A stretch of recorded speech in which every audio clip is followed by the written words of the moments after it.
Welcome to Muso Tech Teacher.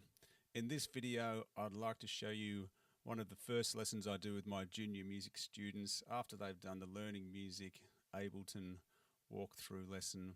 They've had some experience writing beats using clips, and they obviously know all the parts of the drum kit.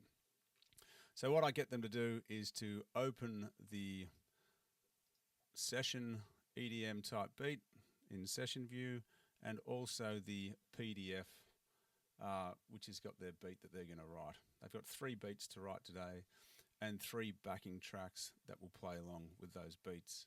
So what I'll get them to do, first of all, it can be a little bit frustrating when you click on Ableton and your PDF disappears. So if we hold down our click button and we tile to the right of the screen, I can select that one, and now I can have a split screen view happening here that I can resize as well. There we go. If I click there, I can make that a little bit smaller, give me a little bit more real estate in Ableton, and so on. So we have 2 tracks here. We've got our drum rack track and we've got our backing track. So beat 1, we're going to put in clip view number 1, clip slot number 1. Beat 2, we're going to write in clip slot number 3 here with backing track 2. And beat 3, we'll write down here with backing track 3. So if we have a look, we can see we've got 2 bars of a sequence beat here. So first things first, if I double click in my clip view here, I have just created a clip, an empty clip, which is 1 bar length. So my first thing is I need to change my length to 2 bars. And now I've got a 2 bar clip. So as you can see down here, I've got my parts of my drum kit that I'm going to use for these beats. I can audition them by clicking the sounds here. If your headphone is off, you're not going to hear them. So make sure that's on. And then it's just a matter of writing in these beats. So I'm going to start with my kick, and I can see I've got a kick on my very first step. And notice how these steps, we have 4 steps along here, and then it changes color slightly to a lighter gray here. This means this group of 4 steps here is beat 1, this is beat 2, beat 3, beat 4. And our grid is currently set up to a 16th note grid, a semi-quaver grid. And we can see that down here. And all that means is there is 16 steps per bar. And that's generally a standard for a lot of sequencing windows, a 16-step grid. So what I'm going to do, I'm going to start with my kick drum, and I'm going to put a kick on each beat. I can do this by double clicking, or I could press B for biro, and I can use a single click, B to turn that off again. I can also click and highlight exactly 1 bar and press Command D, and that's a quick way of doing it as well. So if I hear what it sounds like at the moment with my backing track, instead of launching 1 at a time, what I can do, I'll just stop that, I can launch my scene, which is going to launch all the clips on this line. Cool. So let's add the claps now. The claps happen in beat 2 and beat 4. It's your classic backbeat.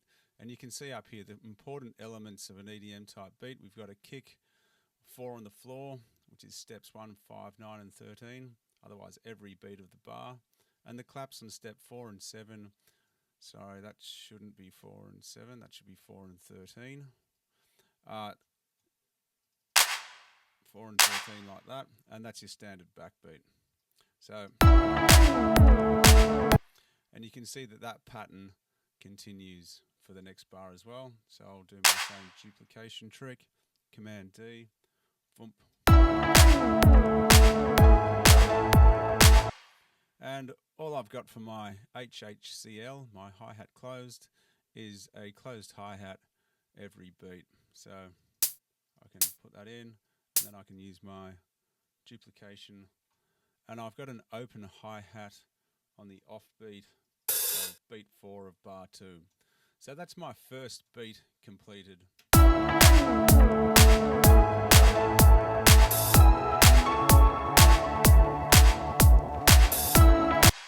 Like so. My second beat, which I'm going to place in clip slot 3, if I double click that, it's the exact same thing. I've got 2 bars. So my first thing, I need to change the length of my clip to 2 bars in length.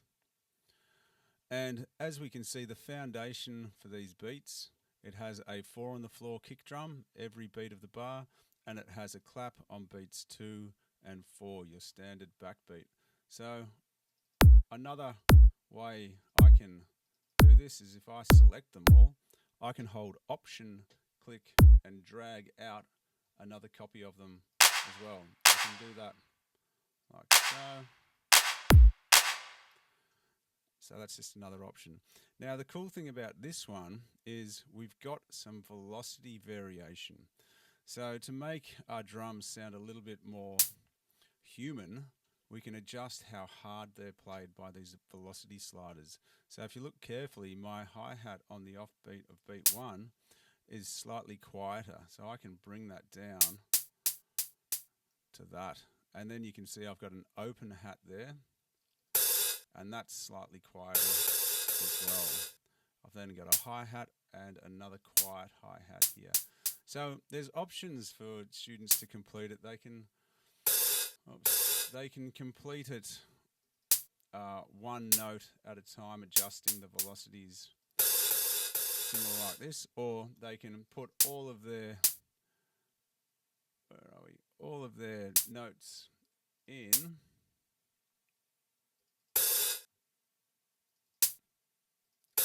and then go and adjust the velocities of each one. It's however they want to work.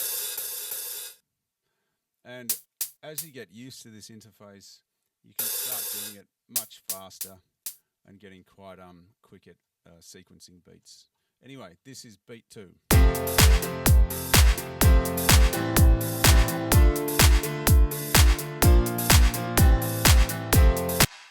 Cool. And the last one, beat 3, works exactly the way, except we've got a couple of additional hits in here. We don't just have a kick and a clap, an open hat and a closed hat and open hat.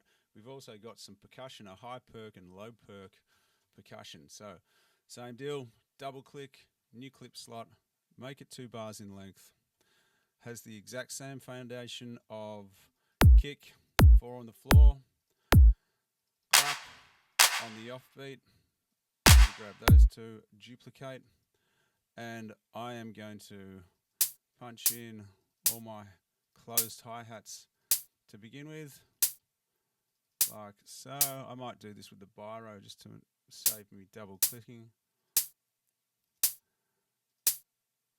Cool, once I've done that, I'll put in my open hats, and then I'll put in my percussion.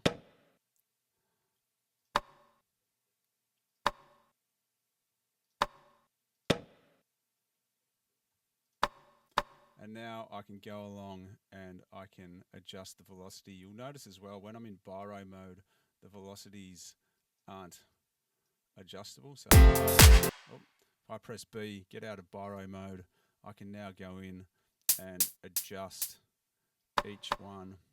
Now here's a tricky one. Notice how you can see I've got 2 hits on top of each other with different velocities. The trick to working out which one is the quieter velocity is it's a slightly darker color. So I'm going to click this hi-hat here. It's the slightly darker one on the PDF, and I can go along and adjust it like so. Remember, these don't have to be perfect. It's a learning task where students can learn some of these techniques. It doesn't have to be exactly the same velocity as what I've written on the PDF. And if I've got multiple things, I can select groups like that and move them like that as well. And here is beat 3.